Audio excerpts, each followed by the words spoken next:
देखिए दोस्तों, आज अपन बात कर रहे हैं एमीटर के बारे में। एमीटर क्या होता है, कैसे काम करता है, क्या काम है। तो अपना जो एमीटर होता है वो विद्युत धारा मापने का काम करता है। क्या मापने का काम करता है? विद्युत धारा।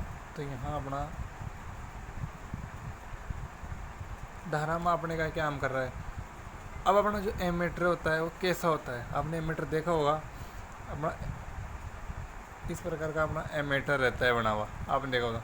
एमीटर के अंदर ये वाला एक अपना पॉइंटर रहता है और पॉइंटर के पास में अपना पैमाना मिलेगा। इसी पैमाने के नीचे आपने देखा होगा ए मीटर के अंदर अपना ए लिखा हुआ आएगा, तो ये वाला अपना यहाँ पर ए लिखा हुआ रहेगा।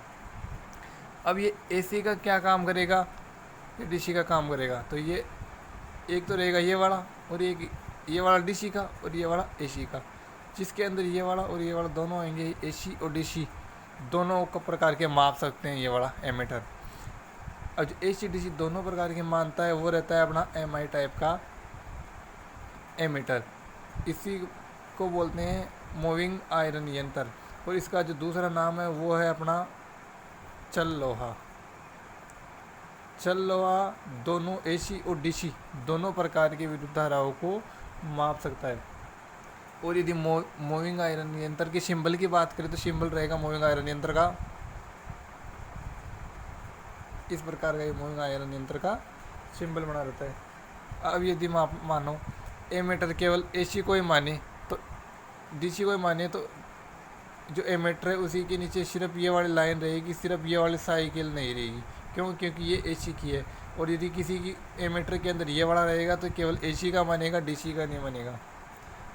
और यदि केवल इसी के अंदर डीसी का रहेगा तो केवल डीसी के रहेगा, उसका नाम है PMMMC, permanent magnet moving coil. और ये जो परमानेंट मैग्नेट कोयल है, इस परमानेंट मैग्नेट कोयल का सिंबल रहेगा अपना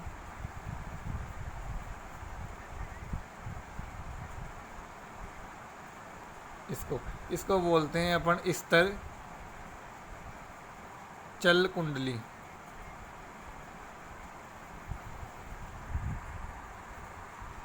अब आगे अपने पूछते हैं कि एमीटर के अंदर जो कनेक्शन किए जाते हैं वो किस प्रकार किए जाते हैं। तो एमीटर के अंदर जो कनेक्शन किए जाते हैं वो अपने कनेक्शन किए जाते हैं श्रेणी क्रम में।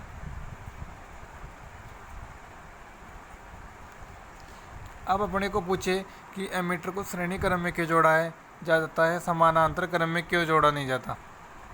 जैसे मानो अपन ने यहाँ पर ये लगाया लोड, तो इस प्रकार अपन लोड देते हैं इसके अंदर। यहाँ से अपन वोल्टेज दे रहे, ये अपना एमीटर लगा दिया, तो ये लगा दिया अपन ने, क्या लगा दिया, एमीटर। तो एमीटर के अंदर क्या होता है, इसका ये जो लोड लगा दिया, लोड का जो पूरा जो धारा है वो सहन नहीं कर पाएगा। सहन नहीं कर पाएगा तो ये एमीटर अपना जल जाएगा। इसलिए इसको समानांतर क्रम में नहीं लगाते, इसको श्रेणी क्रम में लगाते हैं। अब इसका आता है इसका प्रतिरोध कितना होगा। तो इसका अपना जो एमीटर होगा उसका प्रतिरोध बिल्कुल जो सुग्राहिता के समान रहेगा, इसका रहेगा बिल्कुल अच्छा रहेगा। साधारण जो एमीटर आता है उसका प्रतिरोध बिल्कुल अच्छा प्रतिरोध होगा, अच्छा प्रतिरोध कम रहेगा। जितना प्रतिरोध का मान न्यूनतम रहेगा उतना ही वह विद्युत धारा मान को आसानी से मान सकता है। और जो कम मान का रहेगा उसका नेमी भाषा का नाम ज्ञात करें तो इसका नेमी भाषा का नाम रहेगा अपना पूर्ण निक्षेप पैमाना। ये इसका नेमी भाषा का नाम है। और हिंदी भाषा में बात करें तो कम रहेगा। और आगे पूछे कि आदर्श एमीटर का प्रतिरोध कितना रहेगा। तो इसमें आदर्श एमीटर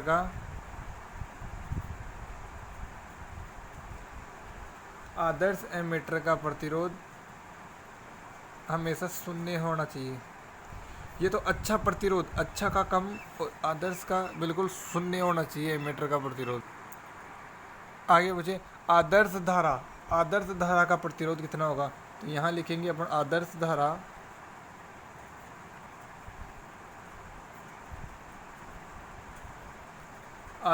जो प्रतिरोध होगा वो बिल्कुल अनंत होना चाहिए अपना। अनंत होना चाहिए। अब अनंत धारा की चालकता पूछी अपने को कि आदर्श धारा स्रोत की चालकता क्या होती है। तो आदर्श धारा चालक उसकी चालकता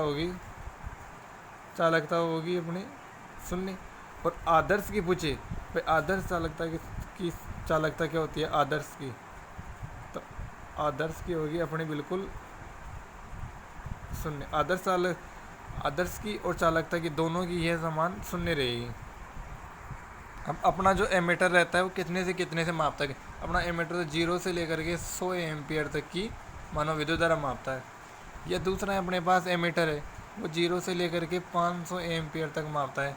यदि अपने का पूर्ण पैमाना ज्ञात करें एफ डी एस का फुल फॉर्म है पूर्ण निक्षेप पैमाना। यदि अपने को एमीटर का प्रतिरोध बढ़ाना है तो एमीटर के समानांतर क्रम में एक और प्रतिरोध जोड़ देंगे अपन। उसी प्रतिरोध को जोड़ने से अपना जो RSH होगा वो अपना संट प्रतिरोध हो जाएगा। अभी जैसे दिल्ली मेट्रो के अंदर क्वेश्चन आया था अपना RSH बराबर RM बटा RS, तो ये वाला क्वेश्चन आया था। तो इसी प्रकार जो अपना एमीटर है वो बिल्कुल सरल और अच्छा रहेगा।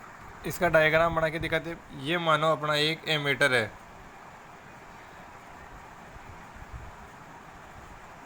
या ऐसे ऐसे बना लो अपने एमीटर। ये इसका पॉइंटर है, ये पैमाना है, 0 से लेकर के अनंत तक आ रहा है पैमाना अपना। इसके बिल्कुल ये कनेक्शन कर दिया मैंने इसका। यहाँ पर आपकी जो करंट आ रही है वो आई करंट आ रही है आपकी। यहाँ पर अपना जो आ रहा है वो आ रहा है वोल्टेज VM। वोल्टेज को VM के नाम से दर्शाते हैं। और यहाँ पर जो अपनी करंट है वो है IM।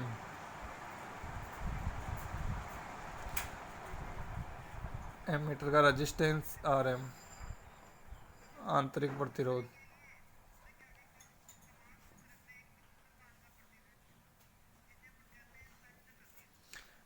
अब इसमें न्यूनतम मान का प्रतिरोध जोड़ दिया जाए, ये वाला हो जाएगा अपना संट प्रतिरोध।